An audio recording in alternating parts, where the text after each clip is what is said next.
Olá, de volta aqui no canal do Exposição Bíblica. Deus te abençoe.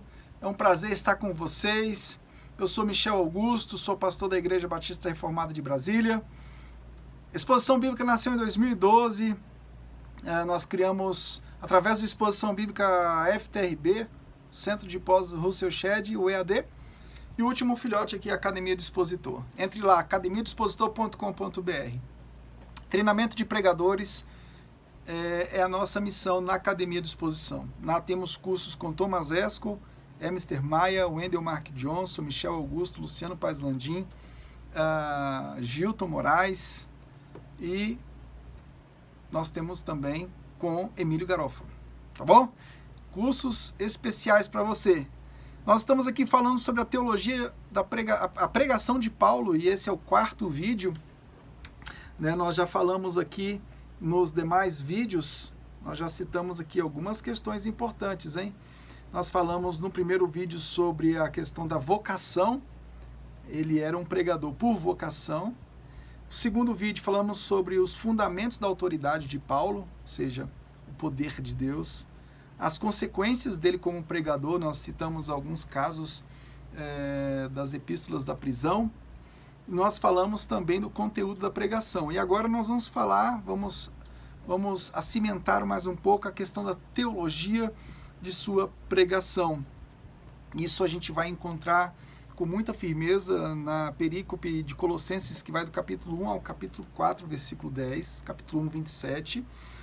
E você e eu vamos encontrar, assim como eu tinha falado em outros vídeos, que a proclamação de Jesus é o primeiro passo da teologia de sua pregação.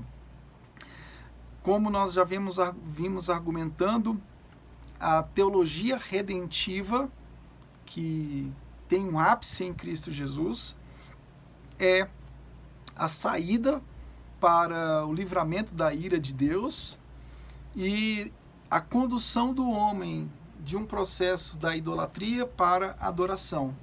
Então esses dois pêndulos, eles sempre são recorrentes em toda a história de Israel, em história da igreja.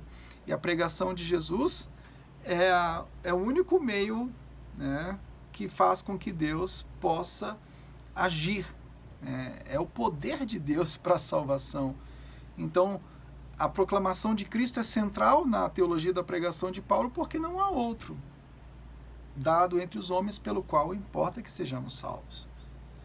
Então, esse é o ponto inicial.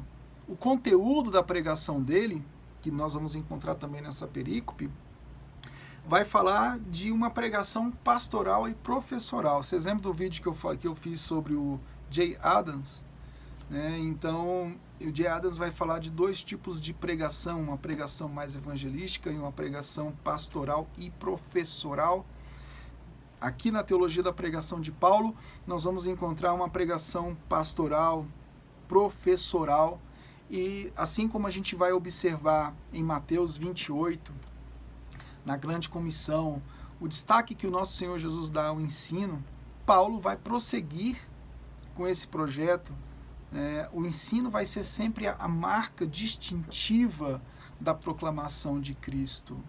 E lá no capítulo 1 de Timóteo, capítulo 3, 1, versículo 1 ao 12, Tito 1, 5 ao 9, 2 Timóteo 2, 1 ao 10, 2 Timóteo 2, 15 ao 16, 2 Timóteo 2, 22 ao 26, 2 Timóteo 3, 14 ao 15, todos esses textos vai ter a menção do ensino.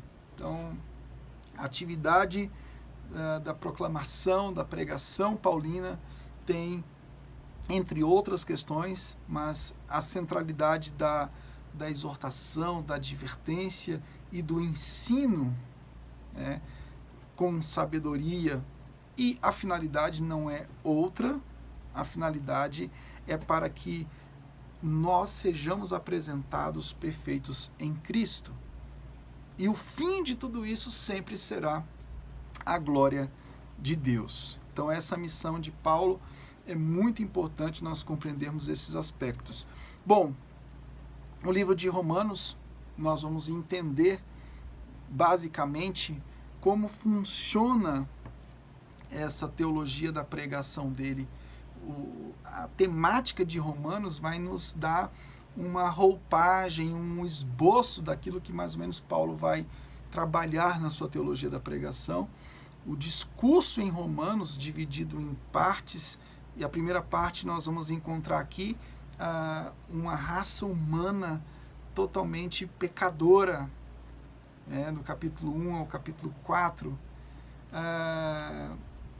Do capítulo 5 ao capítulo 8, nós temos aqui, lógico, um pouco antes vai falar da justificação pela fé, mas nós temos aqui Paulo colocando a justificação pela fé como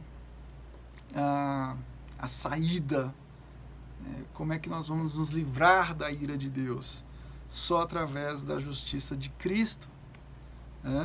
E do capítulo 12 ao capítulo 15 ele vai estabelecer uma questão mais prática. Então, e essa prática, como eu falei no vídeo de número 3, essa prática ela é conectada. Então, Paulo não vai trabalhar questões de relacionamentos de pais e filhos, marido e mulher, profissionais, o cristão e a vida profissional, o cristão e o trabalho. Ele não vai trabalhar isso de modo desconectado. Então, tudo isso vai estar conectado ao Evangelho, um corolário do Evangelho, para a gente não cair naquilo que eu falei no vídeo anterior. Legalismo, antinomismo ou pragmatismo religioso. São questões muito perigosas no processo da vida. Então, a pregação ela deve seguir essa dinâmica. A prática que ele vai estabelecer do capítulo 12 ao capítulo 15 de Romanos é consequência da fé. Então, a fé, ela nos acompanha, é um dom de Deus que nos acompanha para a salvação e para a prática. Nós caminhamos pela fé, ou seja, nas pisadas de Cristo, nos méritos de Cristo. Embora a gente tenha que ter atitudes, a graça e atitudes no processo da santificação, diferentemente da justificação, que só tem graça, na santificação, graça mais atitudes, mas mesmo assim, essas atitudes elas não podem ser realizadas, eu não posso praticar e achar que estou praticando na minha força, embora eu tenha disciplina, eu tenha que me disciplinar, mas eu tenho que entender que isso é fruto do poder do Evangelho na minha vida. Então, de forma alguma eu vou me vangloriar ou me gloriar, até mesmo do processo de santificação, em qualquer área que eu desenvolvi uma certa disciplina. Então, nós caminhamos por fé, andamos baseados no Evangelho de Jesus Cristo. Então, isso é muito destacado na teologia da pregação de Paulo. Espero poder ter ajudado. No próximo vídeo, no 5º vídeo, eu vou falar um pouco sobre a estrutura homilética de Paulo, tá bom? Deus te abençoe. Te espero lá. Tchau, tchau.